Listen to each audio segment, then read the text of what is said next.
నిన్నే నా జీవితము ఆధారము చేసి కొంటిని, నీవు లేని జీవితమంతా వ్యర్థముగా పోవునయ్యా.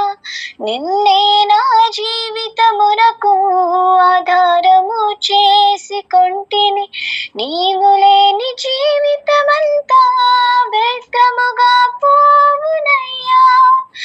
ఎల్ షడాయ్ ఆరాధనా, ఎలోహీం ఆరాధనా, అడోనాయ్ ఆరాధనా, యేషువా ఆరాధనా, ఎల్ షడాయ్ ఆరాధనా, ఎలోహీం ఆరాధనా, అడోనాయ్ ఆరాధనా, యేషువా ఆరాధనా.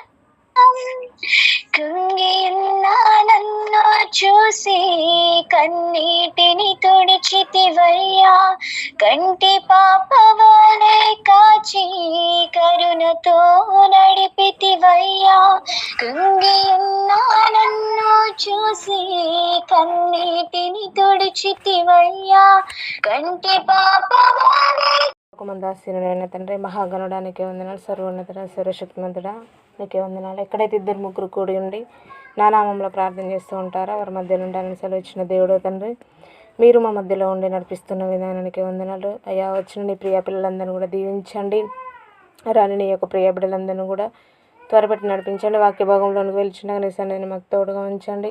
సమస్తమును నీ చిత్త ప్రకారంగా మీరే ముందుకు తీసుకెళ్ళమని యేసు నామములో ప్రార్థిస్తున్నాను తండ్రి, ఆమేన్. మత్తయి సువార్త 13వ అధ్యాయము 47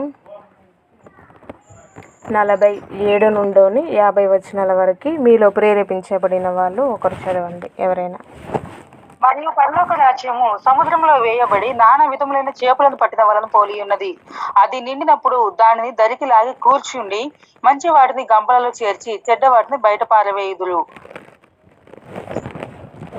అలాగే యుగ సమాప్తి అందు జరుగును. దేవదూతలు వచ్చి నీతిమంతులలో నుండి దుష్టులను వేరుపరచి వీరిని అగ్నిగుండంలో పడవేయుదురు. అక్కడ ఏడుపును పండ్లు కొరుకుటయును ఉండును. ఓకే సిస్టర్, చాలా వచనాల వరకు మనము క్లుప్తంగా వివరణ చేసుకొని క్లోజ్ చేసుకుందాము. కొంచెం మనకి ఈ యొక్క ఉపమానము మనకి స్టార్టింగ్లో గురుగులు గోధుమలు గురించి మనం ఒక ఉపమానం చెప్పుకున్నాము. కొంచెం దానికి దీనికి రిలేటెడ్గా ఈ యొక్క ఉపమానం అనేది ఉంటుంది. అయిన కూడా మరలా ఒకసారి మనం చూసుకొని క్లోజ్ చేసుకుందాం, ఓకేనా. మరియు పరలోక రాజ్యము సముద్రములో వేయబడి నానా విధములైన చేపలను పట్టిన వలను పోలి ఉన్నది. అది నిండినప్పుడు దానిని దరికి లాగి కూర్చుండి మంచి వాటిని గంపలో చేర్చి చెడ్డ వాటిని బయట పారవేయుదురు. అలాగే యుగ సమాప్తి యందు జరుగును. దేవదూతలు వచ్చి నీతిమంతుల నుండి దుష్టులను వేరుపరిచి వీరిని అగ్నిగుండంలో పడవేయుదురు. అక్కడ ఏడుపును పండ్లు కొరుకుటయును ఉండును. ఇక్కడ మన స్టార్టింగ్ ఒకసారి 47 వచనం మరలా ఒకసారి చూడండి. మరియు పరలోక రాజ్యము సముద్రములో వేయబడి నానా విధములైన చేపలను పట్టిన వలను పోలి ఉన్నది. ఇక్కడ మనకు ఒక్కొక్క వచనంలో ఒక్కొక్క మీనింగ్ ఉంటుంది. ఆ యొక్క మీనింగ్ ఇప్పుడు ఈ పదాలకు అర్థాలు మనకు తెలిసిందనుకోండి, ఈ యొక్క వాక్యం అనేది మనకి ఒక వచనంలో ఉన్నటువంటి ఈ యొక్క పదాలకి ఫస్ట్ మన అర్థాన్ని చూసుకుందాం. అర్థాన్ని చూసుకుంటే మనకు ఆటోమేటిక్గా వాక్యం ఈజీగా అర్థమైపోతుంది, ఓకేనా. ఇక్కడ వల అనేది దేన్ని సూచిస్తుంది అనేది మనకు అర్థం కావాలి. వల అంటే ఏంటిదంటే సువార్తను సూచిస్తుంది.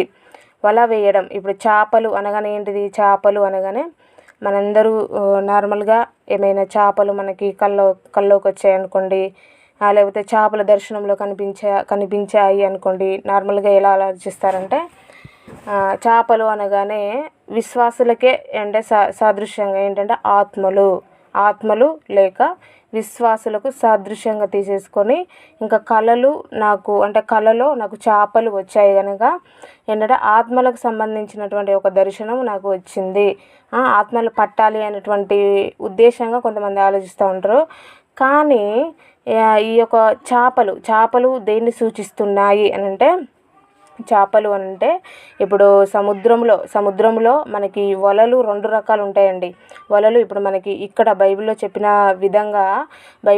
విధంగా వలలు 2 రకాలైనటువంటి వలలు ఇప్పుడు సముద్రమైనటువంటి లోకంలో 2 రకాలైనటువంటి వలలు ప్రజెంట్ పనిచేస్తున్నాయి. ఒకటి ఏంటిదంటే సువార్తకు సంబంధించినటువంటి వల ఒకటి, ఇంకొకటి ఏంటంటే అపవాదికి సంబంధించినటువంటి వల.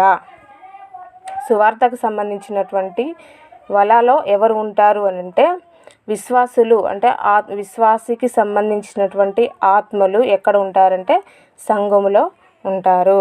ఇంకొక వల కూడా ఉంది. ఏంటిది ఆ వల అంటే అపవాదికి సంబంధించినటువంటి వల కూడా ఈ యొక్క లోకంలో వేయబడి ఉంది. అపవాది వలలో ఉన్నవి కూడా ఏంటి అంటే చేపలే. ఓకేనా. 2 రకాలైనటువంటి వలలో ఉన్న వాళ్ళు కూడా ఎవరు అని అంటే చేపలే. కానీ అవి ఏంటి, అపవాది వలలో ఉన్న వాళ్ళు ఎవరు అంటే అవి కూడా చేపలే. కాకపోతే అవి ఏంటి అంటే దుష్టత్వము అని అంటే మారు మనసు పొందకుండా సాతాను వలకు ఎవరైతే చిక్కుకొని ఉంటారో, సాతాను వలలో ఎవరైతే చిక్కుకుపోయి ఇంకా దాని నుంచి బయటికి రాలేకుండా, లోకాశలలో నుండి బయటికి రాలేకుండా ఎవరైతే ఉంటారో వాళ్ళందరూ కూడా దేంట్లో ఉంటారు అని అంటే సాతాను యొక్క వలలో ఉంటారు. ఈ యొక్క దేవుని యొక్క వలలు అంటే దేవుడు విసిరినటువంటి ఈ యొక్క సంఘము, దేవుడు విసిరినటువంటి సంఘం అనేటువంటి వలలో ఎవరు ఉంటారు అని అంటే ఈ యొక్క వలలో అందరూ అంటే నార్మల్గా యేసుక్రీస్తు వల వేశాడు. ఏం వల అని అంటే సంఘం అంటే సువార్త అనేటువంటి వలను ఈ యొక్క లోకంలో వేశాడు. కానీ ఆ యొక్క వలలోనికి వచ్చిన వాళ్ళందరూ కూడా ఉంటారు అనేటువంటి నమ్మకము లేదు. ఎవరు ఉంటారు చివరి వరకు అంటే కొంతమంది ఉంటారు. కొంతమంది ఏం చేస్తారు, వలలో పడ్డ చేపలన్నీ కూడా మనయే అనుకోవడం తప్పు. కొన్ని ఏం చేస్తాయి, తప్పించుకొని పోయేటువంటి అవకాశం కూడా ఉన్నది. ఇది ఏంటంటే దీని యొక్క థీము అంటే ఈ యొక్క 47 నుండి 50 వచనాలలో ఉన్నటువంటి థీమ్ను మరలా ఒకసారి మనం రెఫరెన్స్ ద్వారా చూసుకుందాము ఒక్కొక్కటి. ప్రకటన గ్రంథము 17వ అధ్యాయము 15వ వచనం చదవండి ఎవరైనా. ప్రకటన గ్రంథం నేరదు దాని జలములు బురదను మేలైను పైకి వేయును, దుష్టులకు నెమ్మది ఉండదని నా దేవుడు సెలవిచ్చుచున్నాడు.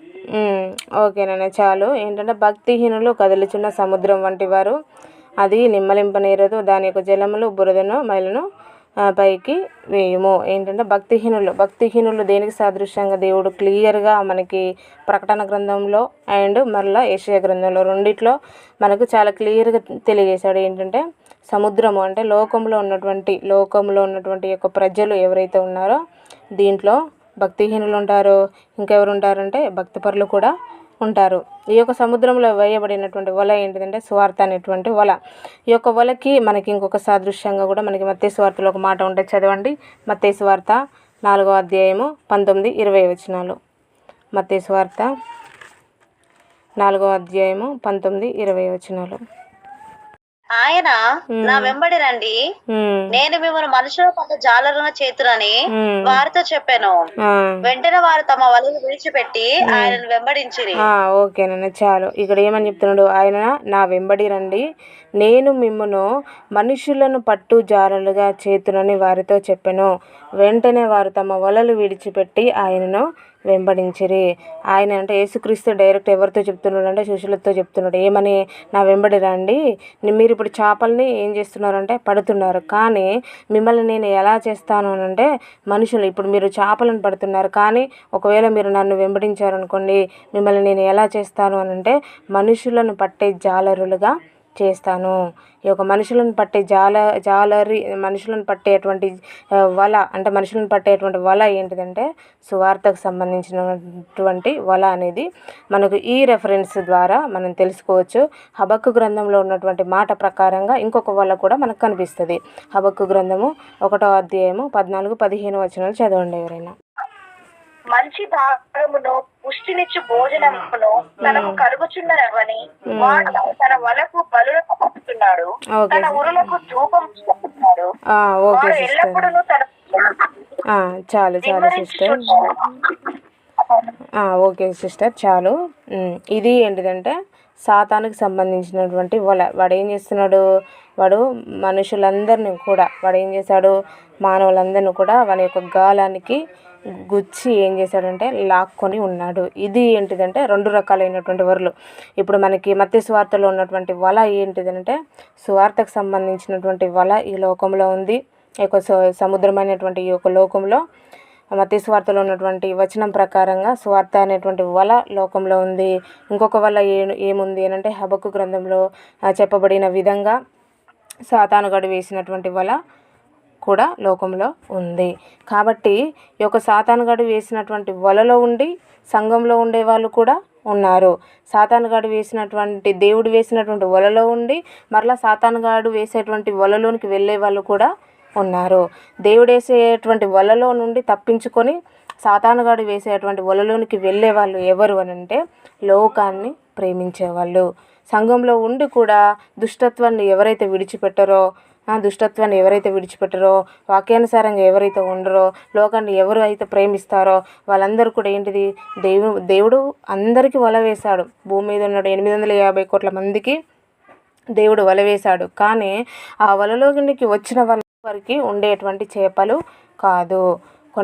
కొన్ని మధ్యలో ఏం చేస్తాయంటే తప్పించుకొని వెళ్తాయి. కొంతమంది అదే సంఘంలోనికి చేర్చబడిన తర్వాత కొంతమంది కంప్లీట్గా దేవుని వదిలేసి మరలా వాళ్ళకు లోకాశల్లో పడిపోయి, లేకపోతే వాళ్ళు లోకంలో ఉన్నటువంటి క్రియలకు బాగా అలవాటు అయిపోయి వాళ్ళు ఏంటంటే లోకాన్ని వదిలిపెట్టుకోలేనటువంటి పరిస్థితుల్లో కొన్నిసార్లు ఆ యొక్క వలలో నుండి వాళ్ళు ఏం చేస్తారంటే తప్పించుకొని మరలా సాతానుగాని యొక్క వలల్లో పడ్డటువంటి వ్యక్తులు కూడా ఉన్నారు. ఈ యొక్క సాతానుగాని యొక్క వలల్లో ఉన్నటువంటి వ్యక్తులందరిలో కూడా మనకు కనిపించేది ఒకటే, లోకాశలు, శరీరాశ, నేత్రాశ, జీవడంబము. ఇంకా ఎక్కువగా వాళ్ళకు అంటే ఈ లోకంలోనే ఇంకా జీవితము ఇంకొక వాళ్ళకి ఇంకా వేరే ఎటువంటి అవగాహన అనేది ఉండదు.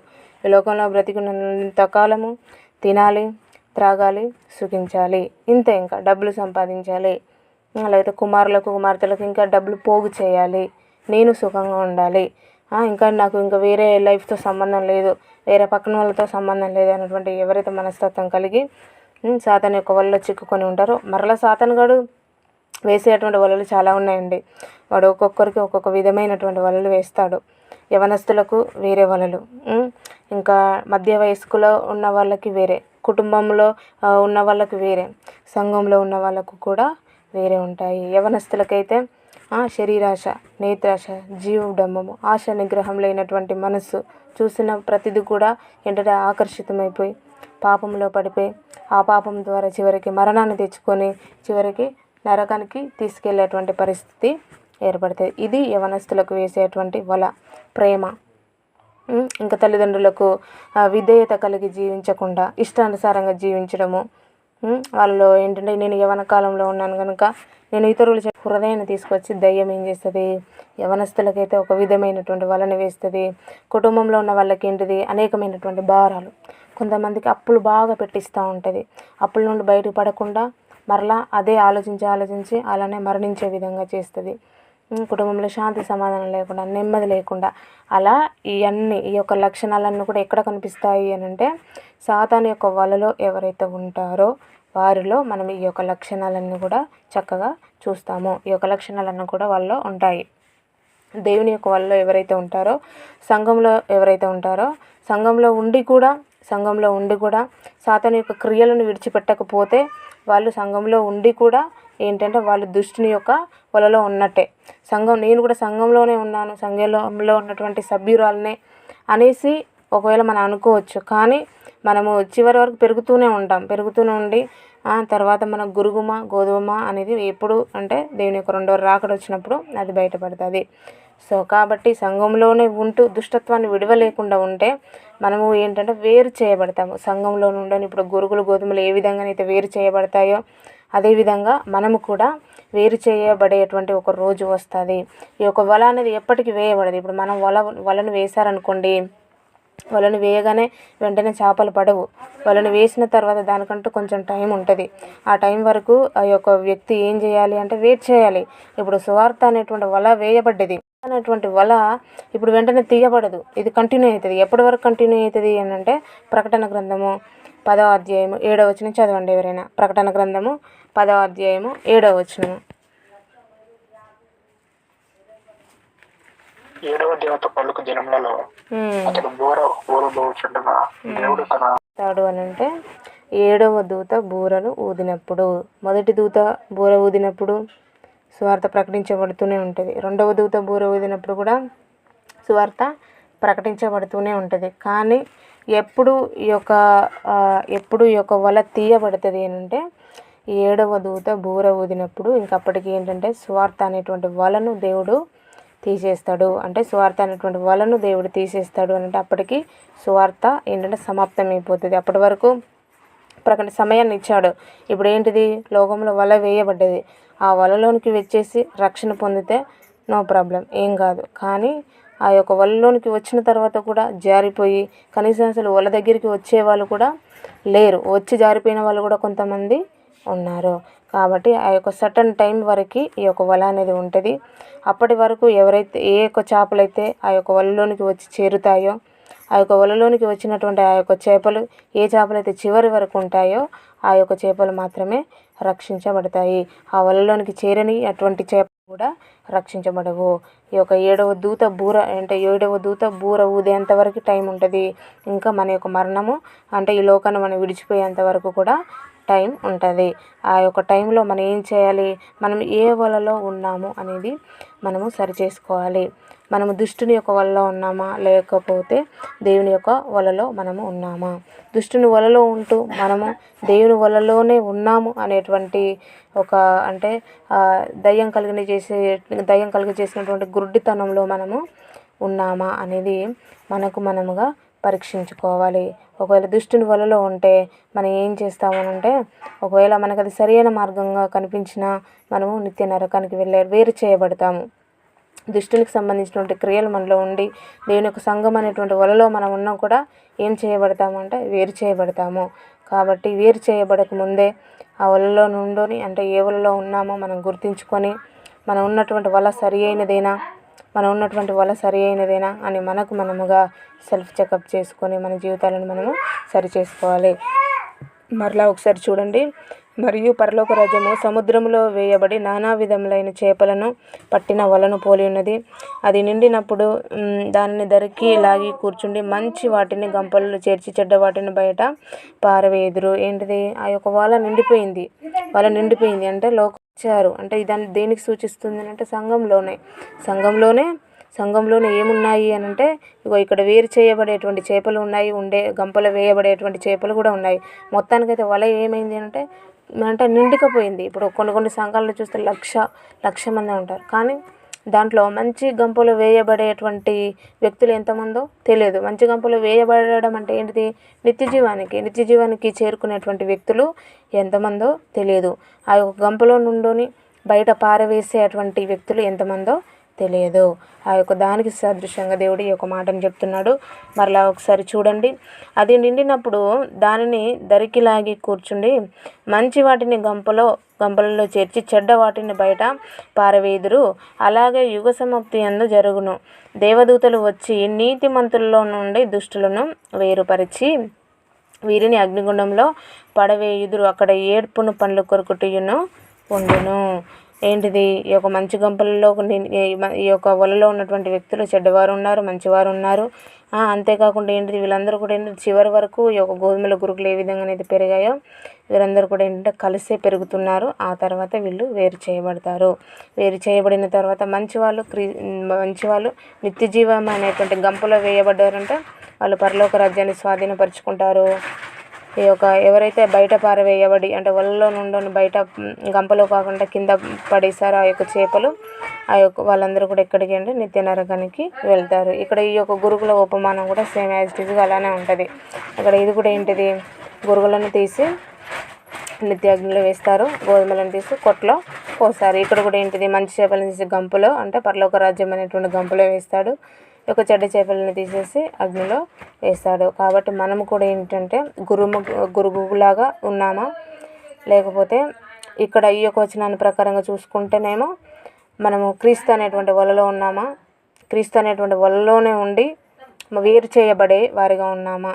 ఒకవేళ వేరు చేయబడే వారిగా ఉంటే ఆ యొక్క దుష్టత్వం మనలో ఉన్నటువంటి లక్షణాలన్నీ కూడా మనం సరిచేసుకొని మనం కూడా ఏంటంటే మంచి గంపలో వేయబడేటువంటి వ్యక్తులుగా మనము ఉండాలి. ప్రతి ఒక్కరు కూడా ఈ యొక్క వాక్యం ద్వారా ఈ యొక్క జీవితాలను సరిచేసుకొని ఏ వలలో ఉన్నారో మీకు మీరుగా పరీక్షించుకొని ముందుకు సాగాల్సిందిగా కోరుకుంటున్నాను. దేవుడి వాక్యం మీ హృదయంలో ఫలించేయను గాక. ఆమేన్. అందరికీ వందనాలు.